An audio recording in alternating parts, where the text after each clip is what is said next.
ஒண்ணும் இல்ல, எல்லாம் அடைச்சிட்டாங்க. அடியெல்லாம் ஒண்ணு, கம்பி வேலி போட்டாச்சு. அந்த சைடு போய் தான் போகணும், கம்பி வேலி போட்டாங்கல்ல.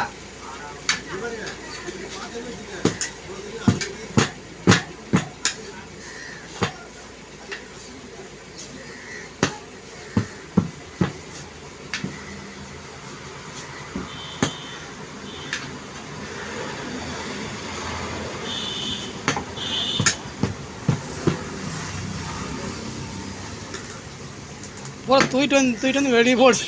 அதைத்தான் சொல்றேன், அந்த ஓட்டை அடைக்குதுல்ல, அடைச்சிருக்குன்னு சொல்லி வெளியே தள்ளி போட்டு உள்ள ஓடுது. ஓட்டை கிளியர் பண்ணி விட்டுருச்சு பாருங்க. ஆமாங்க.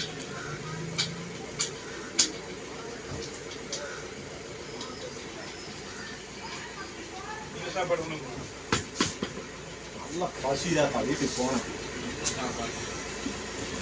இது குஸ்கா இவ எடுத்தரன இன்னும் 5-6 சொல்ல. போலீஸ்காரர் வண்டி கீழே கழட்டிட்டு வந்து கௌரி கிருஷ்ணா இருக்காரு. இவ சாப்பிட்டு இருக்கிறான். அப்புறம் எடுத்து நிக்கிற அளவுக்கு எனக்கு நேரம் இல்லை. அவர் 3 டைம் போன் பண்ணிட்டாரு. சிபிசி. அதனால நீ ஒன்றும் இந்த ஆணி பிடுங்காத எடுக்க வேண்டாம், எனக்கு டைம் ஆச்சு. எனக்கு இதுதான் கோவம். அந்த வீட்டு எடுக்கும் கோவம் வர்றது. இதை நம்ம ஒரு வேலை சொன்னோம்னா செஞ்சு வைக்கிறது.